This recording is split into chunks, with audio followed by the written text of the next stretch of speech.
शादी में 7 फेरों का महत्व। हेलो दोस्तों, हिंदू परंपरा के अनुसार 7 फेरों में 12 वचन होते हैं, जिसमें 7 लड़कों से लड़कियां लेती है और 5 लड़कियों से लड़के लेते हैं। और आज हम बताएंगे आपको इन वचनों का अर्थ क्या होता है। तो वीडियो अच्छी लगी तो लाइक जरूर कर दें। पहला वचन, तीर्थ व्रतोद्यापन यज्ञ कर्म मया सहेव प्रिय वयम कुर्यात् वामांग मायामी तदा तुदीयम ब्रवीति वाक्यम प्रथमम कुमारी। अर्थ, यदि आप कोई व्रत, उपवास, अन्य धार्मिक कार्य या तीर्थ यात्रा पर जाएंगे तो मुझे भी अपने साथ लेकर जाएं। यदि आप इसे स्वीकार करते हैं तो मैं आपके वामांग में आना स्वीकार करती हूँ। नंबर दूसरा, पूज्यो यथा सो पितरो ममापि तथेस भक्तो निजगाम कुर्या वामांग मायामि तदा तुदीयम ब्रवीति कन्या वचनम द्वितीयम। अर्थ, आप अपने माता पिता की तरह ही मेरे माता पिता का भी सम्मान करेंगे और परिवार की मर्यादा का पालन करेंगे। यदि आप इसे स्वीकार करते हैं तो मैं आपके वामांग में आना स्वीकार करती हूँ। क्या आपको यह मंजूर है? नंबर तीसरा, जीवनम अवस्थात्रये मम पालनम कुर्यात् वामांग मायामि तदा तुदीयम ब्रवीति कन्या वचनम तृतीयम।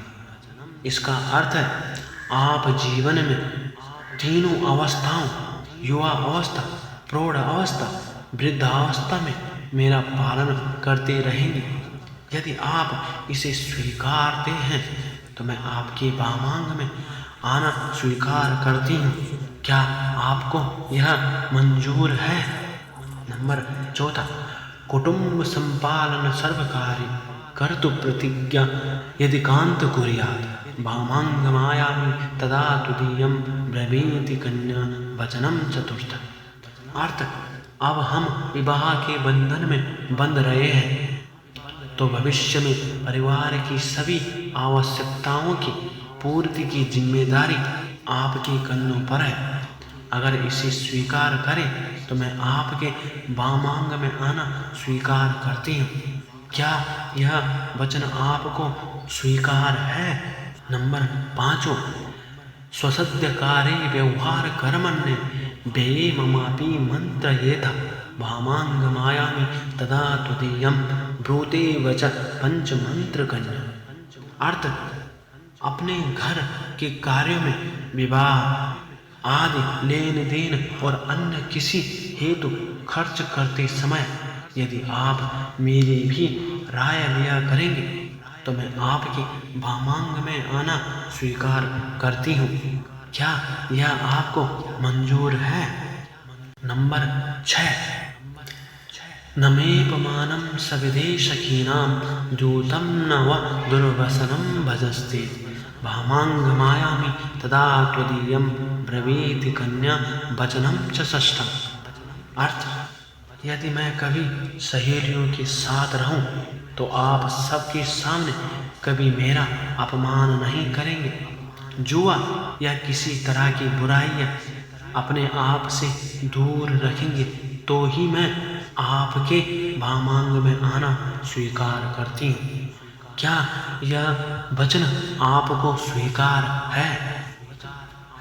लास्ट और नंबर 7, परैस्त्र्यं मातृक्षमा समीक्षा स्नेह सदा चैनमय कांत कुर्या वामांग मायामि तदा त्वदीयम ब्रूते वच सप्तममत्रम कन्या।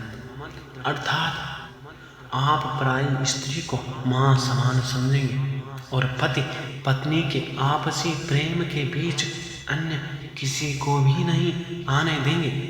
यदि आप यह वचन मुझे देते हैं तो मैं आपके वामांग में आना स्वीकार करती हूँ। क्या आपको इन 7 वचन मेरे स्वीकार हैं।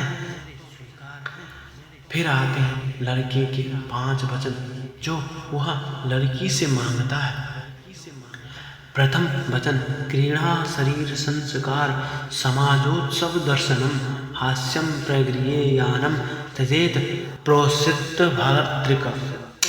अर्थात पति, जब मैं विदेश में रहूं तुम क्रीड़ा आमोद प्रमोद ना करो, शरीर में ओटन इत्यादि ना लगाओ, चोटी एवं सजना संवरना ना करो, सामाजिक उत्सवों में भाग ना लो, किसी से हंसी मजाक ना करो, पराये घर ना जाओ। जब मैं घर पर रहूं तभी तुम यह सारे कार्य करोगे। क्या तुम्हें भी यह मंजूर है? द्वितीय वचन वैश्वानरा साक्षी ब्राह्मण जाति बांधव पंचमम धूम्रलोक्य साक्षी तुम ममागत। अर्थात विष्णु, अग्नि, ब्राह्मण, सजातीय भाई बंधु और 5वें ध्रुव, यह सब हमारे विवाह के साक्षी हैं। तुम इनका पालन जरूर करना। तृतीय तव चित्तम मम चित्ते वाचा वाच्यम न लोपयेत व्रते में सर्वदा देयम हृदयस्तवरानन। अर्थात हमारे चित्त के अनुकूल चित्त रखना और हमारे वाक्य का उल्लंघन नहीं करना। जो कुछ मैं कहूँ उसको सदा हृदय में रखना। इस प्रकार मेरे प्रतिव्रत धर्म का पालन करना। क्या तुम यह सब कर पाओगे? चतुर्थ वचन मम तुष्टित कर्तव्य बंधूना भक्तिराद राध मम आज्ञा परिपाल्यस्या पतिव्रत परायणे। अर्थात मुझे जिस प्रकार संतोष हो वही कार्य करना।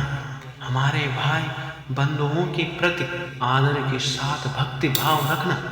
हे पतिव्रता, धर्म का पालन करने वाली, मेरी आज्ञा का पालन करना। पंचम वचन बिना पत्नी कथम धर्म आश्रमाणा प्रवर्तते तस्वात्वं मम विश्रुता भव वामांगामिनी। अर्थात बिना पत्नी के गृहस्थ आश्रम धर्म का पालन नहीं हो सकता, अतः तुम मेरी विश्वास पात्र बनो। अब तुम मेरी वामांगी बनो और मेरे वामांग में आपका स्थान है।